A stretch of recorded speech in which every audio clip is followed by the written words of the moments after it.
very good evening to everybody. Good afternoon or good morning, wherever you're watching this from. And thank you, Ethan, once again for such a kind and lovely introduction. I felt so nice just to listen to it because you framed it, so well and short and crisp and very nice. Thank you for that kind introduction. Okay, so just to again, just formality. Again, to reiterate that this is purely education purposes only and does not constitute any investment advice or any solicitation to invest in any financial instrument. Again, most importantly, the examples shown in this presentation are not indicative of what the future returns will be, or past performance is not a indication of any future return. I can say that this is something that I've been using in my trading journey and a framework that I would be most happy to share with you. But by all means, do explore on your own, see what works for you, try to experiment, and then maybe treat this as one perspective in the overall your trading dimension, and hope it's you find it useful along the way. Okay, just to recap what we did last time. So last time we did, last week, in fact, we did, first we started with moving averages. And the reason why we first of all thought of breaking this into two is, one, we wanted to cover the basics in one part. And today's would be taking some of those basics into converting that into a strategy. And we want to use the same moving averages that we used last week to convert into a trading strategy. Now, what was the rationale behind using the same set of moving averages into a trading strategy? Because one reason is because if I'm using, say, a 50 and 200 day just to track markets, by all means we can do that. And then I'm using another set of moving averages for my trading setup. Then at the time of the decision making, it reduces the dilemma, because sometimes you may be faced with the question, oh, 50 and 200 is showing this, but this one is showing this. So which one should I go for? So to eliminate or reduce that noise or the emotion at that point in time, I thought it's efficient to have one set of moving averages right from end to end, right from identification of what the trend is all the way until setting the risk reward and exiting that trade. So we said last time we came across, we identified the process of how to find out what is an appropriate moving average for any market condition or for any markets or any time frame. What we finally came across is that we set a 10-period moving average and a 30-period moving average for any time frame and for any market. So that's what we use finally, and that's what we're going to use today in the trading strategy. And then we saw that what sort of indications or guidance we can get when we combine both these averages, i.e. we can get a sense of the trend, we can get a sense of the strength of the trend, we can identify whether a pullback will last, whether a pullback won't last. That's essentially the gap between the two moving averages. So we looked at all these things, and that's where we stopped last week. Now today, we will use that to take this forward in terms of identifying high probability setups for bullish views and for bearish views. So in a bullish market condition, how do we identify a setup which allows us to have a good risk reward at that point in time? And in bearish conditions or downtrends, if we can identify some of these setups where we can capitalize. And most importantly, under what conditions these setup won't work. We also need to be aware as to why, under what circumstances, under what market conditions this setup won't work. Now, there will always be situations where a framework or a model or a strategy won't work. It may work most of the times, but it will not work all of the times. Why? Because we are trying to set a static strategy to a dynamic market. So there is a mismatch somewhere. So under certain conditions it will work, under certain conditions it will not work. For us, it is important to identify, as long as we are aware of what are the conditions it's not going to work, at least we can be mindful, at least we can be watchful when those conditions come, or we can at least allocate capital accordingly, or just wait and watch, or just not do anything. So these are, at least we are aware of that. It helps us in getting into, say, a trap, which could be either a bull trap or a bear trap in a downtrend or an uptrend. Okay, let's start. Let's first start with identifying a setup in an uptrend. So let me just get my pen. Okay, there we are. So what we first saw last week we saw that for an uptrend, there are 2 or 3 things that need to be satisfied. So firstly, we have to, in this condition, for an uptrend, we need a crossover. So the shorter moving average above the longer moving average, the 10 period moving average above the 30 period moving average. Once that condition is satisfied, we know that it's an uptrend. We need the moving averages to be upward sloping. And the best part is that the wider the gap, the better it is. Narrow gaps like these conditions, very narrow gaps, can also mean indecision as far as markets is concerned. And that is something that we will consider right towards the end in the second section, which is under what conditions we need to be a bit careful in not jumping to the moment we see an attractive risk reward. So 2 or 3 things. How do we identify an uptrend? So first condition, that the shorter moving average must be above the longer moving average. Second, both need to be upward sloping.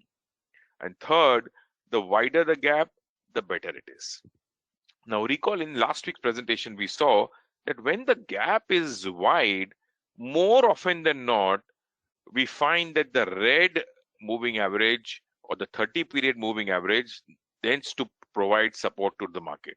Again, I repeat, when the gap is especially wide, we saw last week that when there is a pullback in an uptrend, the green moving average tends to provide support more often than not. Now, in this case, this is also the same case where the red moving average has provided support.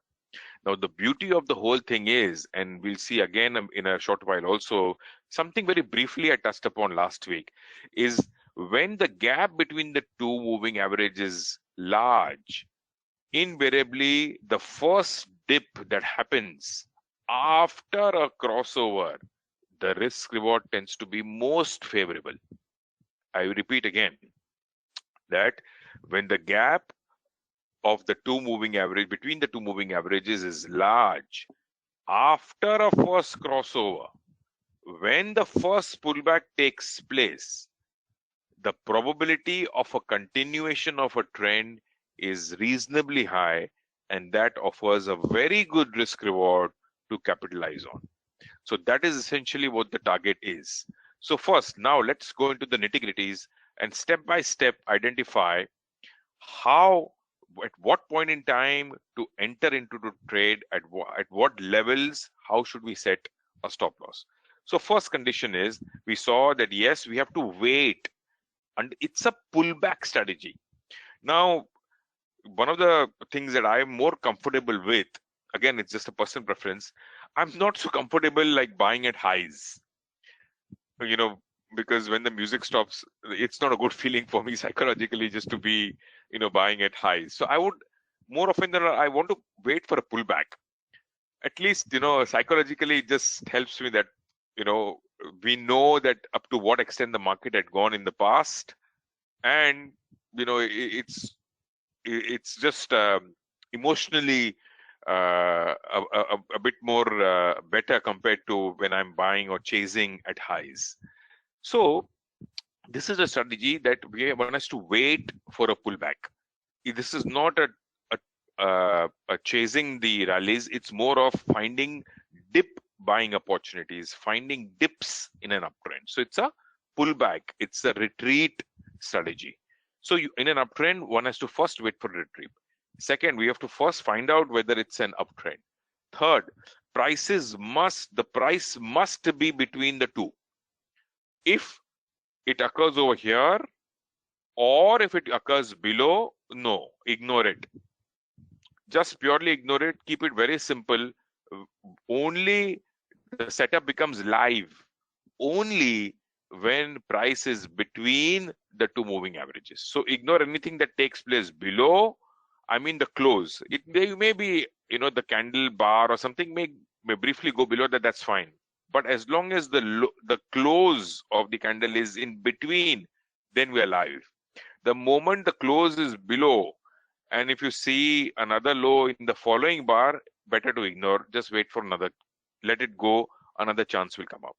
So price must be between the two moving averages. Okay. Now, next step. What is the next step?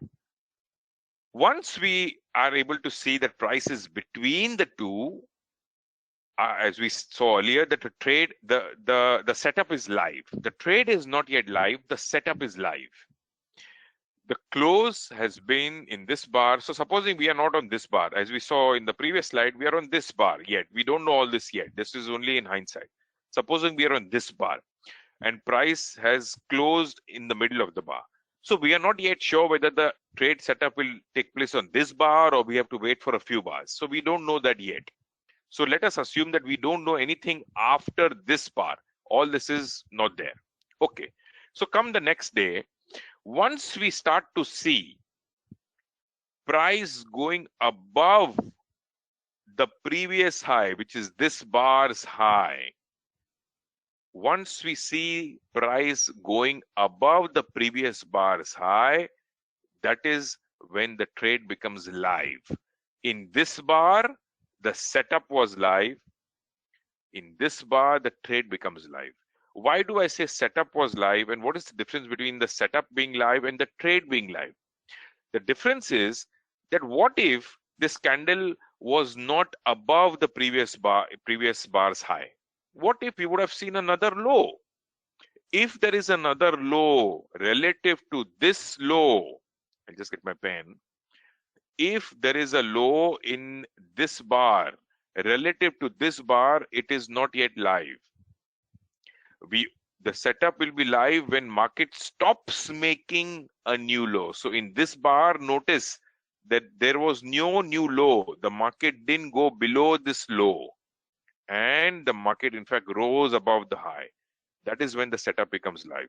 So one good thing about this is that the trade becomes active only in the next bar. It's not in this bar. As long as, notice over here, price made a new low over here, price made a new low over here, the trade was not live. Again, had price made a new low over here in this bar also, the trade wouldn't have been live. So the price needs to stop making a low and subsequently needs to make a high. This is when the trade becomes live. If this is when the trade becomes live, then what is the stop loss one needs to set? The stop loss will be the low of this bar. In generally, because of these, algorithm trading, etc., it's better to set not exactly at the last tick of this bar. Perhaps maybe a few pips lower is always good. Keep some additional buffer in this case. So the first one is to see that the high of the previous bar was broken. Once the high is broken, the trade is live. The stop loss on that trade is the previous bar's low. Keep a slight buffer of a few pips. I keep if it's like FX, at least 10, 20, 30 pips or so, depending on which time frame you are playing. But just keep an additional buffer compared to the low of that previous bar. Okay, if that's the case, then what is the risk reward? What is the target that I should be setting? The target could be easily 1:1, meaning the distance from the point of entry to the stop loss added to the entry point and extrapolated further. So a 1:1 could be at least a decent risk reward. What I have normally found is that normally you can easily get about 2-3 bars. Even if it's like not such a strong trade, 2-3 bars you can easily, if you backtest, you'll see that 2-3 bars, normally there is continuation of price action once you see the previous bar getting broken. So in this case, of course, the first dip happened, and after that we saw continuation of the uptrend. So just to recap, where are we? What we have seen so far, what we saw so far in the steps from the beginning. Firstly, we have to wait for a dip in an uptrend. To identify the uptrend, what are the uptrend conditions? The slower moving average has to be above the longer moving average. The gap between the two needs to be reasonably large or wide. And thirdly, both slopes must be up. This is very important, both slopes, because this is one of the conditions we'll discuss towards the end as to when it doesn't work, when this setup won't work. So the slopes must be rising. At least the slope or the 30 period average must not be falling, must not be reversed. You may come across the slope of the, because it's sensitive to price, the green line, the slope may be, when in a pullback, it may be negative. But more often than not, the 30 period slope will stay positive or flat. It will not be negative like this one. But when the uptrend is already taking place, both will be rising. Only when the pullback comes, it will be like this. So the once we've identified the pullback, once we identify it's an uptrend, we need to wait for prices to come between the two moving average. So price needs to be between the two. Once price is between the two moving average, our setup becomes live. That okay, the setup is there. Now we need to wait for a reversal. Now we need to wait for a bullish candle, or we need to wait above for price to go above this previous bar. So meaning in this bar, we will be watchful in this bar, not in this bar, because price still made a new low. So we will not be live on this bar in terms of trade. The setup could still be live, at least as far as this bar is concerned. On this bar, if it doesn't go below, then we will wait for price to go above. If on this bar, if price goes below this bar, then we have to wait for another candle for the price to stop making a new low. Only when it stops making a new low, you will start to see prices moving up. Now, the exception to this is that supposing you have a candle which is something like you make a new low and suddenly you see a big bullish reversal candle. In that case, it is better to wait for the subsequent bar. Why? Because price made a new low over here. So we don't know whether should we give importance to this low or should we give importance to this high. In this kind of circumstance where it's showing both bullish and bearish, better to wait. Do not do in this one. Wait for the next bar to come up and then you can do that. So longs can be considered when price goes above the high of the previous bar we saw. Stop can be the low of the previous bar, but generally, as we saw, just keep a bit more buffer just in case there are some odd spikes. And finally, risk reward will be 1:1. Okay. Sorry. Okay. So let's see some examples using what we saw just recent in the last two slides. And we look at it from different time frames, we look at different market conditions, and we'll again, just to reiterate, I know it may be a bit repetition, but it's better to repeat so that it becomes a bit more solid in terms of when you begin to look at charts. So this is natural gas. Okay, the first step. So firstly, crossover taking place, moving average both sloping upwards, shorter moving average below the longer moving average. We have to wait for a first dip. So the first dip was over here. Now, even though the low was below, in this case, let me just get the laser. Even though the low was, and this was below the red, the close was slightly above the red. So that is fine. The trade setup was set up in this bar where the arrow shows the next bar. Once two things happened over here. One is that the low was the subsequent bar low was higher than the previous bar, and the high also was higher than the previous bar. So both lows and highs of the next bar was higher than this bar. That suggests that the trade finally became live.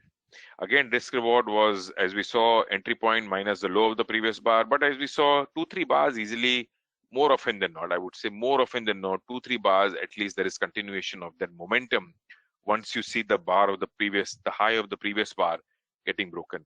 Subsequently, notice over here also, in between the two moving average, in between the two moving average, in between the two moving average.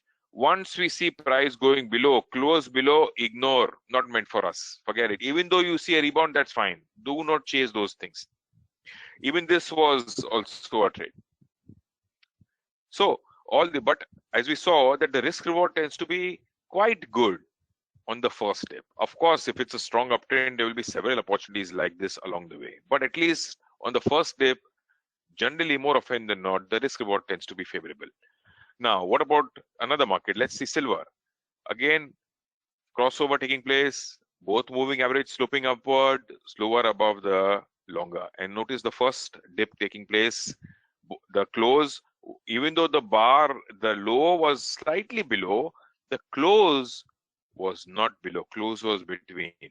And then in this bar, notice in this bar, the high of the previous bar was broken, the trade became live. The stop loss was over here, keep a slight more gap, keep a slight more buffer, and then risk reward was achieved in the third bar or so. So 1:1 risk reward was achieved in that. So that is the example of silver. Daily, what about 240 minutes? Even on the hourly charts, very similar. First dip after a crossover, and notice 2-3 bars easily the market was able to do. And so first time, second time, third time also the same, fourth time, etc., until market conditions change. And that we'll see in the final part of this presentation as to when we should avoid chasing those things. Now, interesting thing over here, one of the reasons why also I took up this case study is because over here, notice over here.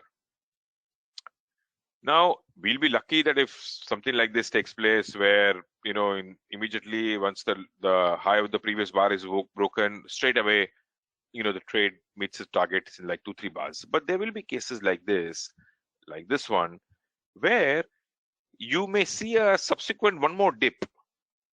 You see over here, one could say that one could have entered over here. In this bar, one could have entered. But subsequently, we saw a dip. But notice even after the dip, the low of that previous bar, your entry bar, so this was the stop loss bar, this was the entry bar, the low was not broken.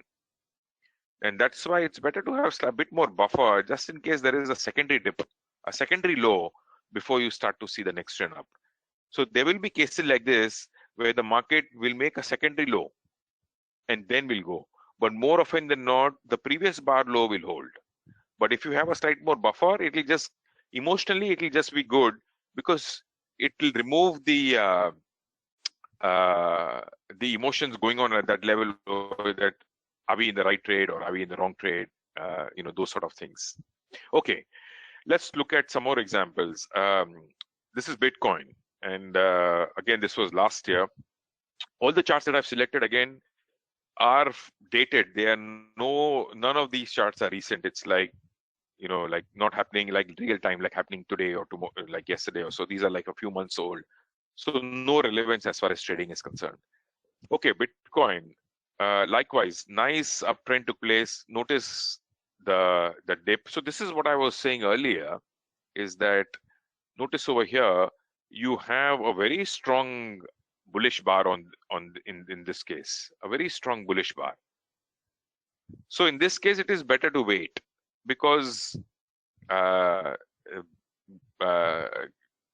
we don't know whether the price action will continue, whether there was subsequent bar, and quite rightly, it didn't make a new high. So only once we got another indication over here that longs were again suggested. After that, again, there was a secondary dip, but notice this previous low was not broken, or even if we take this one, this was not broken. So depending on whether we got in over here, both worked out, because as I said, we saw earlier that the first dip after a bullish crossover in a trend which has reasonable momentum. Notice the momentum. Notice also a nice breakout taking place. Something like when this happens, the first dip is normally quite offers very good risk reward. Okay, what about STI? Very similar circumstance.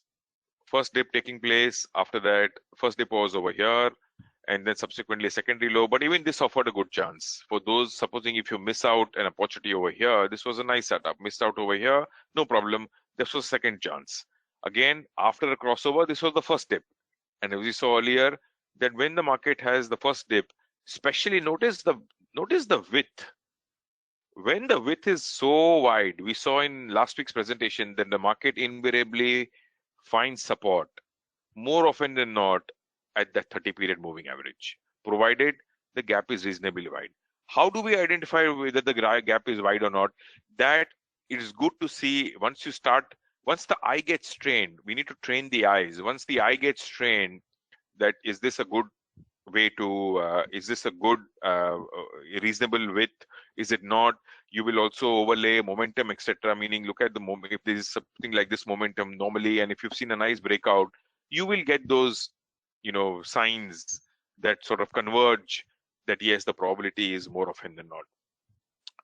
Okay, let's look at a setup in a downtrend. These are some examples in an uptrend. Let's look at what happens in a downtrend. How do we do it in a downtrend? So firstly, how to identify a downtrend. So firstly, to downtrend, clearly it's the reverse.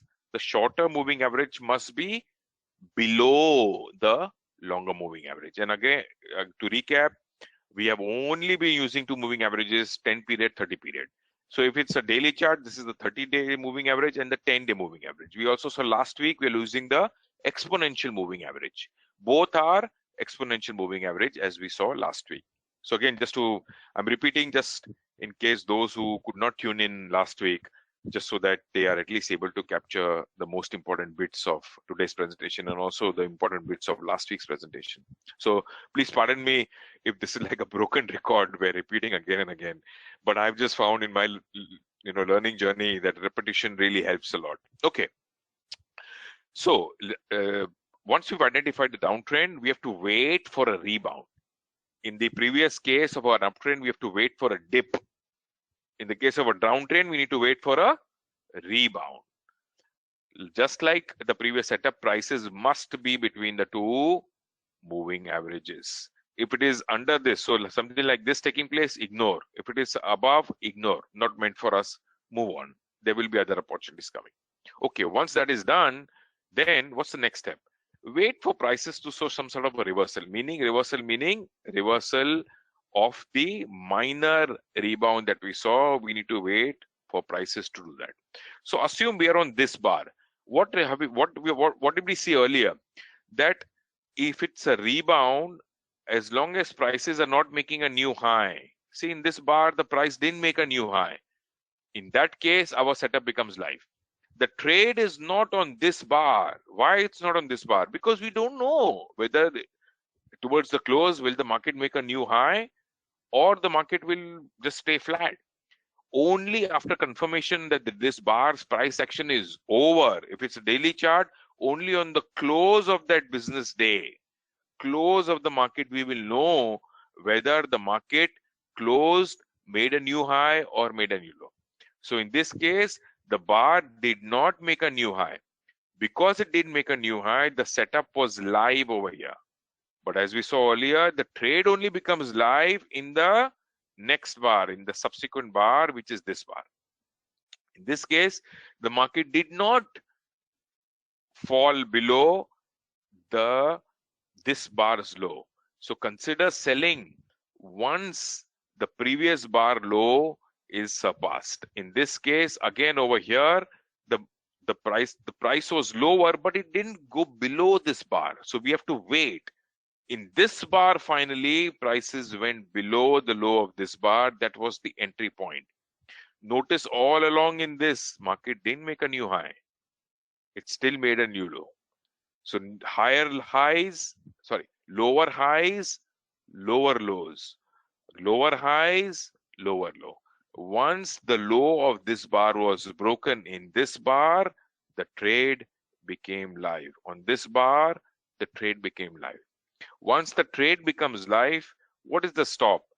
exactly as we saw in the previous one, it's the low of this previous bar. So we can set the low over here, the high of this bar, or you can set the high of this bar. If you're conservative, set the high of this bar. If it's okay, then set the high of this bar. Normally, I don't use the stop loss of this bar. I would use the highest point. It's always good to have some additional buffer just in case there is some sort of a secondary high getting created. I normally take the highest point in this rebound, and then maybe add a few more pips just for additional buffer to set the stop loss. It just buys some more time.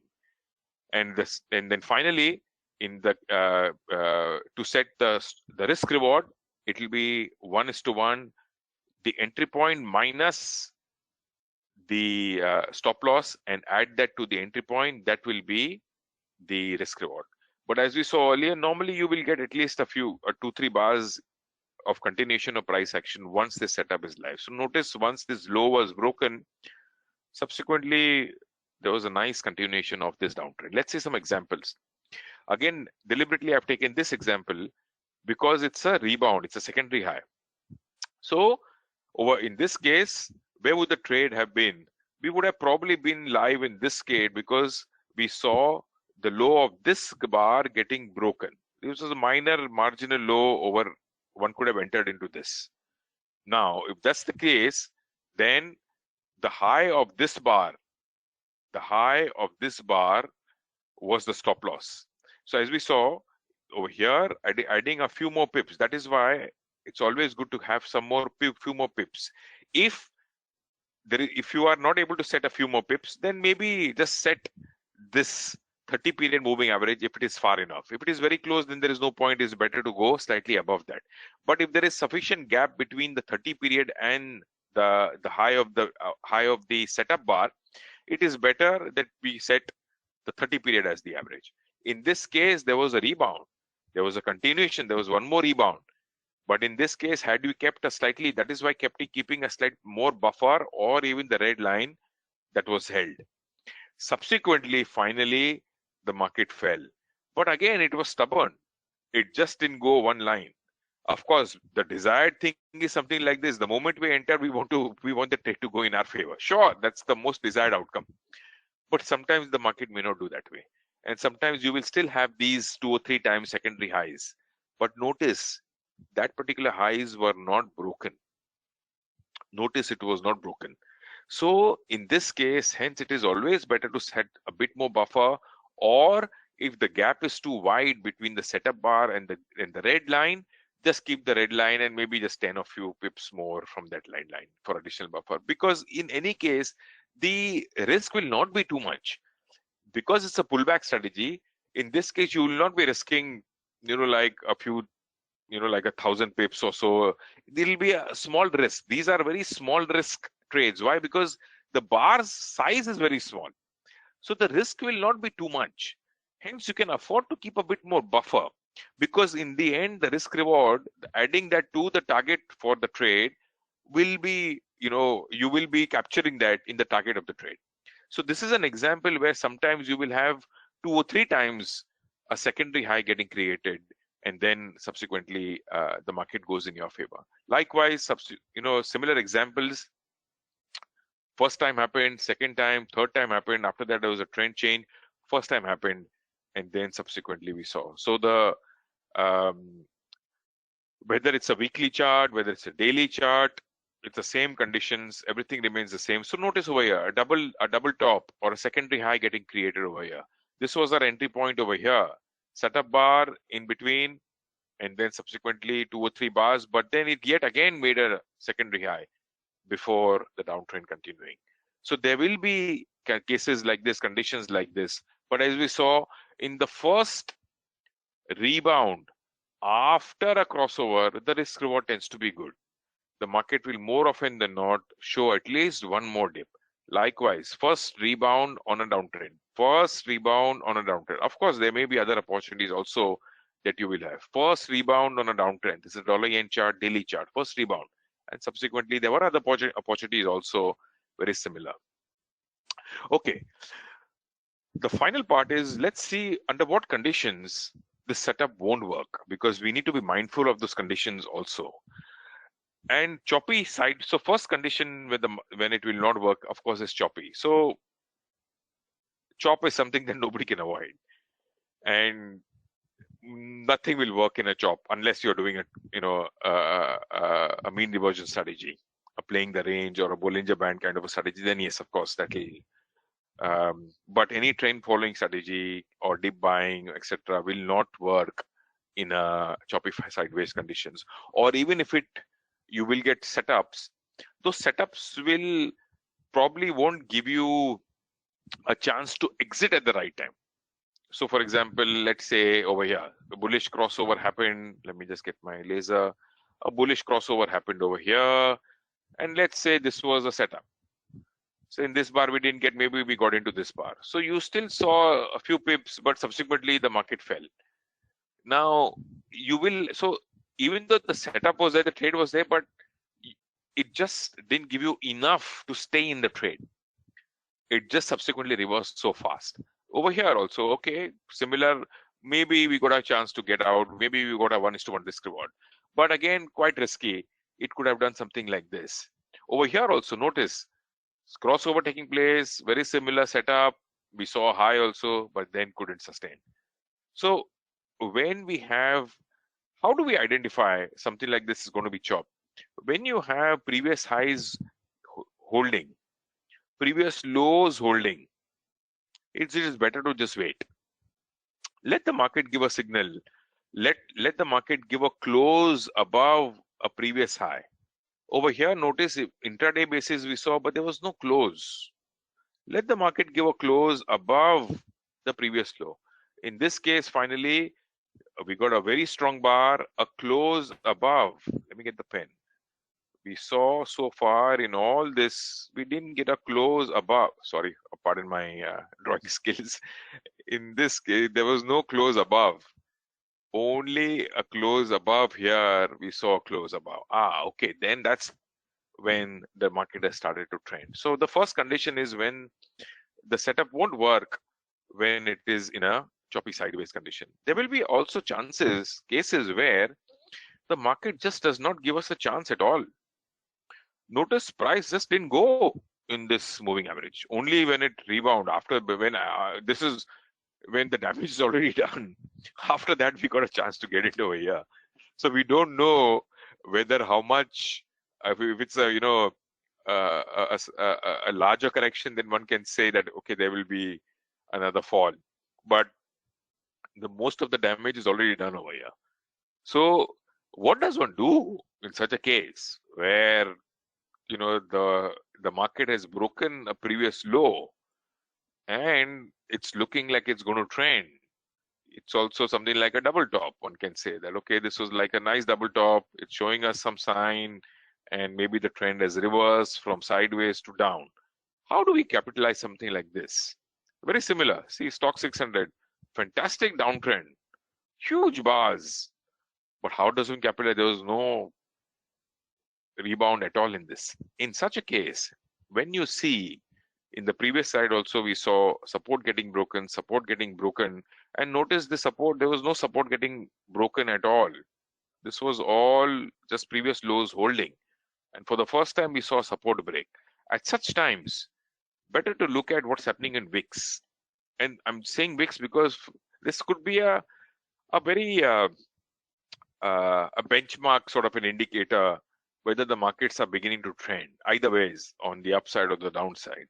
Notice over here, those two support breaks, whether it is this support break or in the case of Hang Seng, this support break, they were both associated with VIX breaking out of its previous highs. So whereas those markets broke below the previous low and VIX broke the previous high, that's a sign that, okay, volatility could be beginning to shift. After a long period of sideways, volatility is beginning to shift. In such a case, one can go to a lower time frame. We saw stocks in that earlier chart was daily. One can move to a lower time frame. In lower time frame, one will be able to identify this market, this setup conditions. Likewise, so this was the first bar. So subsequently, we can go into a lower time frame to be able to identify market conditions where we can participate in that, because such fast-paced moves don't happen all the time. But in the event where we see something like this, where previous low still holding, and maybe we saw a nice rising market and then we saw a dip, but that dip was not able to take out the previous low, for example, and it was not able to take out the previous high, then perhaps maybe it's not worthwhile going into the shorter time frame.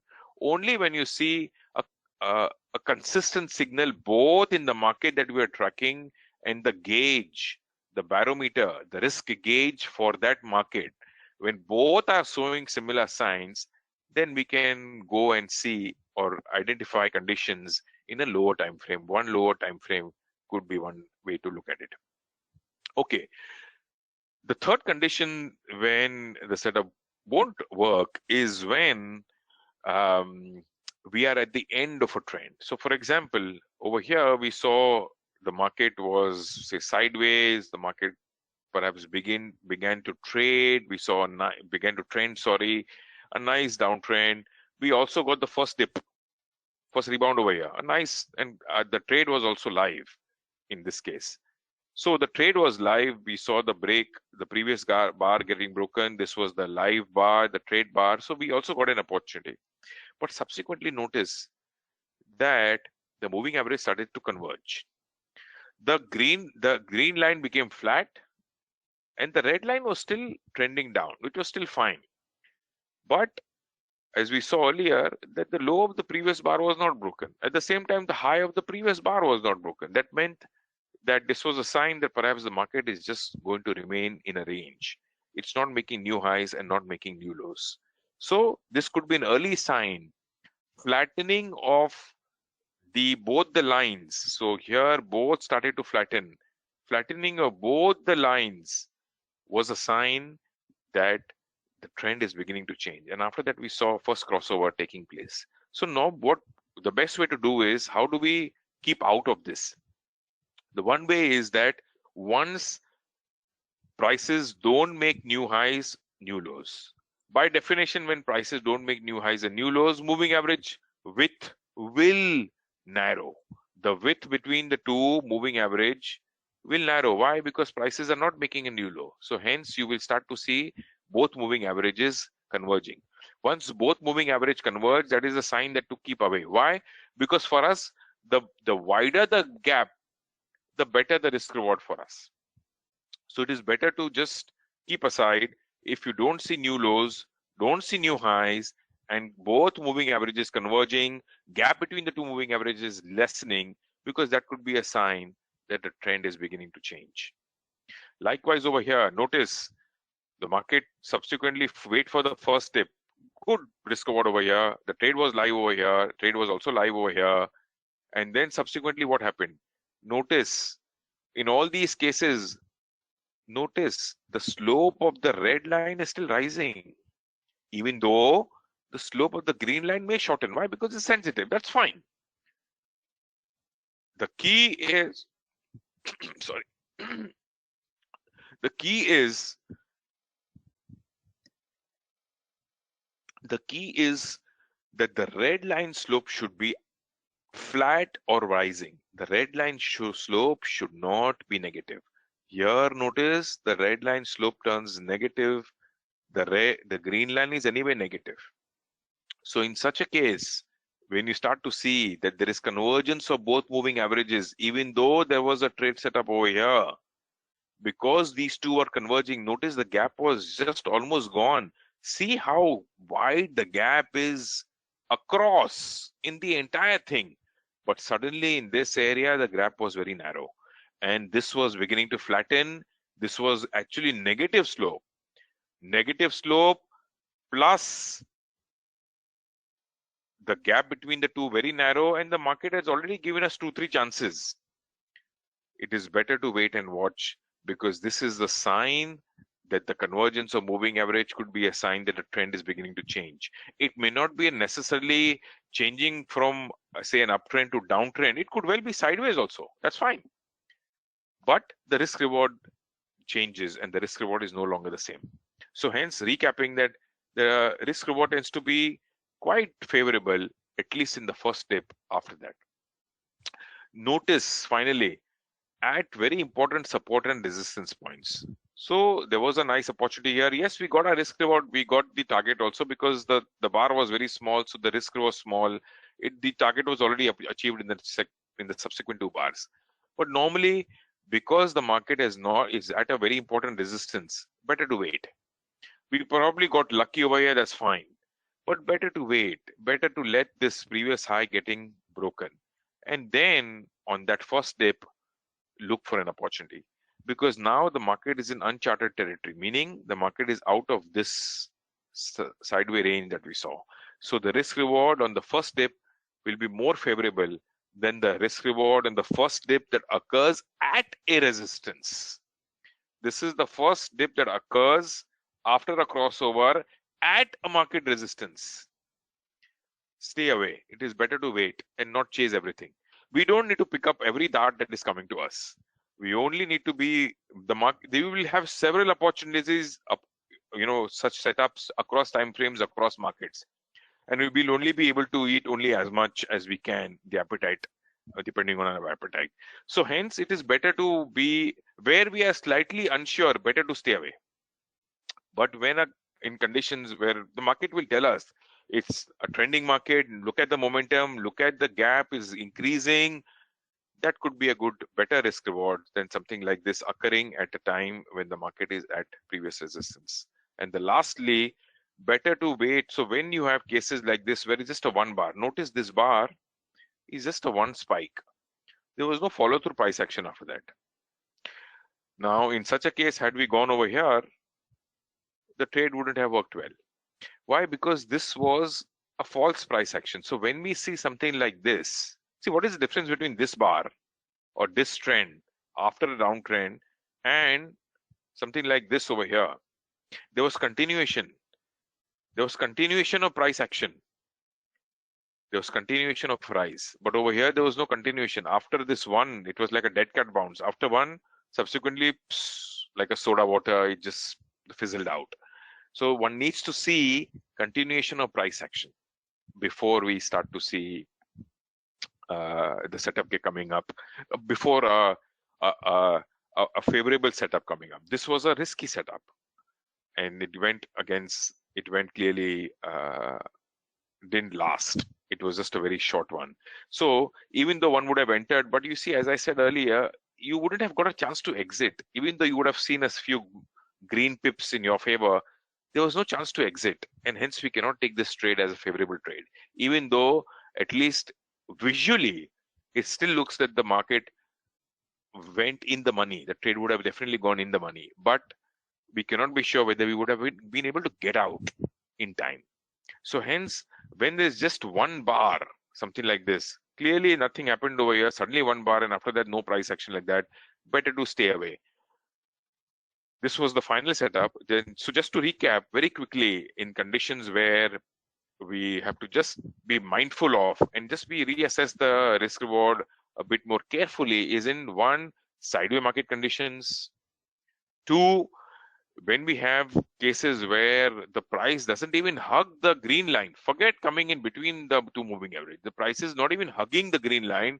In such a case, look for the barometer. If it is equities, then look for a VIX at least to show some sort of consistent signal. Both the market showing support break and VIX showing a resistance break, that could be a sign that maybe it's better to go in for a lower time frame than the usual time frame. So if this would have occurred in say 240, then go to one lower time frame to identify something like this. Then we saw that when the trend is coming to an end, prices don't make new lows, don't make new highs, they settle in a chop, moving averages converge, and the risk reward doesn't look attractive at all. That's the time when the market conditions are changing. So stay away in those conditions. And we saw later on that trend changes often happen when the gap between the two moving averages converges, when the red line, slope of the red line either turns negative briefly or flattens, and the slope of the green line actually turns negative. and especially after 2 or 3 times when the market is already giving you an opportunity. At such times, just wait and watch. Finally, at support, important set is support resistance zones. If you have something like this, just wait, be mindful, wait for the market to either trend up or to trend down, and then take that action. And lastly, in cases where it's just a single spike, at such times, just wait for a follow through price action, and then look for a setup in a subsequent dip. Okay, just about in time. Let's open for Q&A. I'm sure you would have quite a few questions on this. Ethan, over to you. Okay, just let me take a look at the questions. Okay, so we have the first question from Chu. Can this setup work on a lower time frame, such as the 1 minute, 5 minute, or 10 minutes chart? By all means, it is good to explore that. Yes, but as we saw, the lowest in this presentation we've seen hourly, and we saw in the previous presentation also, we did everything from hourly, 4-hourly, daily, weekly, monthly, quarterly, across all time frames. We saw it's working. But by all means, yes, do explore 1 minute time frame. I'm not, I'm like I said, my trading horizon is not 1 minute, so I don't look at 1 minute charts for my trading journey. But perhaps that could be something that could be explored, and by all means, do explore that. But yes, as we saw, this is scalable across time frames. This is scalable across markets. So if it's working from hourly to quarterly, or even yearly also, there is no reason why it should not work on even smaller time frames. Okay, thank you, Manish. So I think we have one question that is asking on your charts, right? You always label the moving average as PMA. What does the P stands for? Is it the period? Correct. That is right. Period. Because very nice. On this screen, it shows Bitcoin 240 minutes. Now, if I were to label it 10 hourly is easy. 60 minutes, the HMA is hourly moving average. But then it will be 4 HMA. So it's difficult to read. So the period is the period of the chart. So if it is 240-minute chart, then it is the 10 period moving average on the 240-minute chart. So it's like the 4 hourly moving average. But it becomes quite complex. 10 moving average of the 4 hourly, so it can be quite complex, quite mouthful also if I have to speak. So PMA becomes a bit easier to speak. So period of the chart that we are looking at. So if it's daily, if it's a daily chart, it's a daily moving average. It's a weekly chart, PMA stands for weekly moving average, so 10-week moving average, 30-week moving average, and so on. Okay, so the next question we have is, in your experience, which indicators improve probability of trade setup in combination with moving average? Because this viewer would like to do back testing in combination with moving average. Is there any other indicators that could help improve the trading success on top of the moving averages?